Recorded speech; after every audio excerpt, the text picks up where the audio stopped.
Olá a todos, Davi Menezes falando diretamente do meu escritório em Fortaleza, Ceará.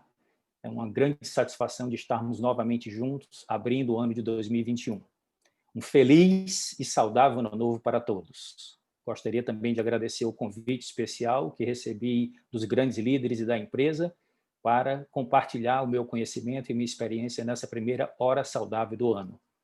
Vamos fazer um pouco diferente dessa vez. Vamos dar uma pitadinha de desenvolvimento pessoal junto com nutrição e estilo de vida ativo e saudável. Aproveitem, vamos compartilhar aqui a tela para que a gente possa começar o desenvolvimento desse conteúdo inovador. O tema que nós vamos desenvolver hoje é estilo de vida ativo e saudável. Como você pode montar o seu programa para esse ano de 2021. Antes de iniciarmos, vamos fazer uma comunicação. Esse conteúdo de treinamento é de responsabilidade exclusiva de um consultor independente, não foi revisado pela Herbalife Nutrition. As opiniões e conceitos que serão compartilhados são baseados nos meus estudos pessoais e na minha experiência, bem como fundamentados na literatura oficial da empresa. Todas as informações que vamos apresentar terão sua fonte citada, caso seja necessário. Eu quero dizer para vocês que estou muito feliz, porque ano passado nós fizemos o aniversário de 25 anos com a Herbalife, e é uma satisfação dizer para vocês que consumimos estes produtos em família desde 1995, quando eu comecei a Herbalife eu tinha 32 anos, mês que vem faço 58, então estou muito entusiasmado com os resultados na minha saúde, na minha boa forma, na minha longevidade, na minha vitalidade. Essa é uma grande alegria compartilhar com vocês este conteúdo de hoje.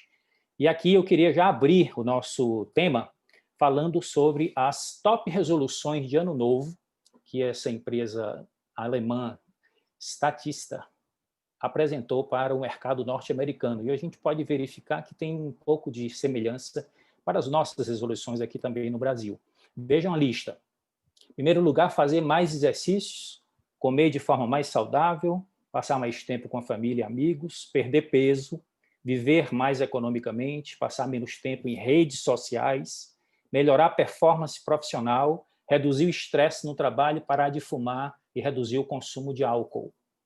Aqui nós podemos pegar essa lista de tops resoluções e colocar dentro de um projeto para este ano de 2021 no nosso plano de metas. O especialista em marketing e escritor Seth Godin, ele afirma que as pessoas que fazem acontecer, que lideram, que crescem e que causam impacto, são aquelas que têm metas. E sempre no início do ano, nós fazemos treinamento de metas para as nossas organizações, no Brasil todo, só que tem um desafio para as pessoas. Muitas metas são estabelecidas, mas a maioria, num plano de 90 dias, se distrai e sai do foco. E a ciência diz que apenas 8% das pessoas realmente alcançam suas metas. Por que será isso? Por que as pessoas estabelecem metas e, num prazo de 90 dias, nos 3 primeiros meses do ano, já está todo mundo distraído? Jim Rohn, o grande filósofo de negócio, falava o seguinte: por longevidade, tudo tende a se desviar da rota original estabelecida. Portanto, é fundamental fazer correções ao longo do percurso, ao longo do caminho. O que significa isso? Eu tenho que ter metas, mas tenho que ter um sistema de suporte e acompanhamento para verificar se, com o passar do tempo, eu estou me aproximando das minhas metas. O especialista em desenvolvimento pessoal, Darren Hard, ele fala que a conquista dos nossos objetivos se resume a esta fórmula. De um lado, estamos nós. No outro extremo, estão os objetivos. E, no meio termo, estamos com decisões, ações, hábitos e o tempo. Ou seja, o que se interpõe entre onde nós estamos e os objetivos que nós queremos atingir são as decisões que nós tomamos, as ações que nós implementamos, a repetição dessas ações para se transformar em hábitos e depois um pouco de paciência para dar tempo de atingirmos nossos objetivos. Eu queria dar a primeira dica de leitura para vocês, que é dele. Eu tive a oportunidade de ler esse livro na versão original, primeiro em inglês, depois em espanhol, e agora nós temos a disponibilidade dele em nosso idioma, com o título O Efeito Cumulativo. Alavanque sua renda, sua vida e o seu sucesso. Essa é a nossa primeira dica de leitura dessa aula de hoje. Coloquem aí no seu plano de leitura e de estudo de desenvolvimento pessoal, que vai fazer uma tremenda diferença. Esse livro é sensacional. Tem aqui uma pesquisa dessa revista de empreendedorismo norte-americana que fala como você pode aumentar o atingimento dessas metas e você se colocar dentro dessa estatística daquela minoria que atinge as metas. Quais são as dicas principais que eles dão? Primeiro, você ter metas por escrito. Segundo, você compartilhar essas metas com as pessoas que você quer bem, com as pessoas que vão participar do usufruto dos resultados, sejam família, sejam colegas de trabalho ou parceiros de negócio. E, finalmente, você prestar conta com um mentor. Então, estabelecer metas, colocá-las por escrito, declarar e prestar contas. Tem uma pessoa que já tem resultados melhores do que os seus, que você gostaria de atingir esses resultados e que tem interesse em compartilhar a sua experiência com você. Então, essa é a dica dessa revista. E agora, eu quero que vocês me acompanhem num panorama global dos desafios que nós temos pela frente para, em termos de contexto de saúde, estilo de vida ativo e saudável, como é que nós podemos fazer para que a gente melhore a nossa qualidade de vida e obtenha novos resultados ao longo do ano de 2021. Aqui é uma pesquisa muito ampla que foi feita em 195 países durante 25 anos e publicada em 2017. É considerado um dos mais amplos estudos sobre o panorama da obesidade e do sobrepeso no mundo. E eles afirmam que a obesidade atingiu 10% da população mundial e 30% está com sobrepeso. Quando a gente traz isso para o nosso país, nós temos o Vigitel, que é a pesquisa que é todos os anos publicada pelo Ministério da Saúde e que, para a última versão, temos a triste notícia de que a obesidade e o sobrepeso continuam aumentando no nosso país. Isso foi para o ano de 2019, e nós sabemos que nesse ano que concluímos agora, de 2020, essa situação não melhorou, pelo contrário. Então, o sobrepeso 61,7% e a obesidade 26,8%. Aí as pessoas perguntam, Davi, qual é o critério utilizado para chegar a essas estatísticas? O critério foi desenvolvido por um estatístico e matemático belga chamado Adolphe Quetelet, que é conhecido internacionalmente com o nome de Índice de Massa Corpórea. Nós temos aqui a equação bem simples, onde você pega o peso atual da pessoa em quilogramas e divide pelo quadrado da sua altura em metros. Considerando esse indivíduo aqui com 65 quilos e 1,73 m, nós teríamos a conta, o IMC 21. De acordo com a Organização Mundial da Saúde, nós temos essa tabela onde você coloca o IMC para você saber exatamente o seu ponto de partida. Até 18,5, abaixo disso seria magreza, entre 18,5 e 25 estaremos no peso normal, de 25 a 30 seria sobrepeso e acima de 30 seria obesidade.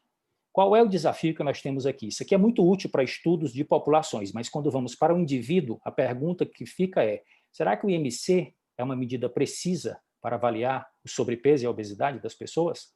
Vamos considerar aqui dois indivíduos, com a mesma altura e o mesmo peso, 1,75 m e 100 kg. Se fizermos aquela conta, vamos chegar a 32,7 kg por metro quadrado. Se colocamos na tabela, nós estamos aqui na faixa vermelha. Ambos, somente de acordo com o IMC, seriam considerados obesos. O IMC não mostra que esse indivíduo da esquerda, musculoso, tem 15% de gordura no corpo dele. E esse outro indivíduo sedentário tem 35% de gordura. Então, obesidade, em termos técnicos, é excesso de gordura em relação à massa magra. E isso somente o IMC não mostra. Então, pesquisadores da Nova Zelândia e da Austrália, no mesmo ano de 2017, publicaram um artigo científico falando que tem uma pandemia de gordura excessiva hoje no mundo e que isso traz vários problemas de saúde, problemas metabólicos, e que a avaliação da composição corporal é mais importante do que simplesmente comparar peso com altura. Então, esse tipo de situação está levando a uma mudança de paradigma que eles estão propondo. Ao invés de se falar em magreza, peso normal, sobrepeso e obesidade, eles estão propondo termos diferentes. Normal fat significa a concentração normal de gordura no corpo, under fat significa pouca gordura e over fat significa excesso de gordura. De acordo com a época em que essa pesquisa foi implementada, baseado na população mundial do ano de 2014, que era de 7,2 bilhões, eles afirmavam no artigo que até 76% da população mundial está com excesso de gordura, que o equivalia, na época, a um surpreendente número de 5,5 bilhões de pessoas. Então, o ponto-chave aqui importante é entender que não é só o excesso de peso, mas o excesso de gordura em relação à massa magra. E num outro artigo de revisão, eles mostram que existe uma conexão entre a alimentação desequilibrada, o excesso de gordura corporal, fatores de risco e a origem das doenças crônicas degenerativas. Se vocês observarem aqui no gráfico, nós temos o excesso de gordura, que leva à resistência insulínica, que produz inflamação crônica, sistêmica no corpo, cria um ciclo vicioso que altera inúmeros fatores biológicos, marcadores bioquímicos. Aumenta o triglicerídeo, aumenta a glicose em jejum, distúrbios no colesterol, problemas com apneia de sono, excesso de, hipertensão arterial e uma gordura abdominal muito proeminente, ou seja, uma circunferência abdominal exagerada. Isso criaria todo um ambiente dentro do nosso corpo para o desenvolvimento da maioria dessas doenças, que está levando as pessoas a piorarem sua qualidade de vida e falecerem antes do tempo. Esse mesmo artigo mostra que o panorama é um pouco mais grave do que o que se pensava anteriormente. Ou seja, vocês estão vendo aqui que nos 30 países mais desenvolvidos do mundo, a prevalência do excesso de gordura está muito sério. Os gráficos que estão em laranja e vermelho significa 70% até 90% da população com excesso de gordura. Então, não basta usar o IMC. Temos que usar outros fatores para ajudar as pessoas, incluindo nós mesmos, a estabelecermos o nosso ponto de partida para o nosso programa de estilo de vida ativo e saudável. Então, aqui a proposta vem de uma médica britânica que desenvolveu essa metodologia chamada relação estatura-cintura, onde a circunferência da cintura deverá atingir no máximo a metade da altura. Ou seja, um homem com 1,80 m não poderá ter mais do que 90 centímetros de cintura. Então, esse é o primeiro ponto. Você mede a circunferência abdominal da forma correta, colocando a fita métrica entre esses dois ossos, a parte inferior das costelas e o ponto mais alto do osso do quadril. Anota essa medida, pega a sua altura, divide por 2 e compara os parâmetros. E estabelece a relação e a meta de fazer com que a sua circunferência abdominal seja inferior à metade da sua altura. E também procurar um consultor da Herbalife ou um profissional da área de saúde para fazer a sua bioimpedanciometria. Estabelecer todos esses parâmetros, não só o índice de massa corpórea, mas o peso, o IMC, a gordura corporal, onde essa gordura se encontra, a gordura visceral, a idade metabólica, a concentração de massa magra e o metabolismo basal. Todos esses parâmetros devem ser o nosso ponto de partida para definirmos o nosso programa de estilo de vida ativo e saudável para esse ano. Então, aqui agora eu quero compartilhar com vocês os 5 pilares do nosso programa de estilo de vida ativo e saudável. Primeiro pilar, a alimentação. Segundo, exercícios físicos. Terceiro, suplementação nutricional. Quarto, a participação de um treinador pessoal, um coach. E quinto, o poder de transformação das comunidades. Participar de grupos de apoio. Então, quero começar aqui fazendo algumas provocações com vocês nesse primeiro pilar, que é da alimentação. Adotar uma alimentação equilibrada e prazerosa que permita atingir seus objetivos de saúde, em primeiro lugar, bem-estar, boa forma e longevidade. Fiz uma pesquisa no dia 26 do mês passado, de dezembro, e em menos de um segundo, quando eu coloquei a palavra dieta no Google, veio um resultado de 202 milhões de itens para consulta. E vejam que coisa curiosa, a definição de dieta: controlar o consumo de alimentos e bebidas com a intenção de perder, ganhar ou manter o peso. Em outras palavras, dieta está relacionado 100% com controle de peso. E sabe o que aconteceu? Antes de iniciar essa apresentação, eu fiz outra consulta e quase 70 milhões foi o número que acrescentou a esses 202. Ou seja, nessa época do ano tem uma quantidade muito grande de pessoas buscando alternativas para solucionar o seu problema de ganho de peso. Só que esse problema, quando a gente faz uma reflexão um pouco mais madura, não é entre o Natal e o Réveillon, mas sim entre o Réveillon e o próximo Natal. Por isso que o desafio de 2021 é tão interessante para a gente estabelecer esses novos parâmetros e construir ao longo do ano uma nova versão de cada um de nós. Esse outro artigo publicado pela Cielo fala a respeito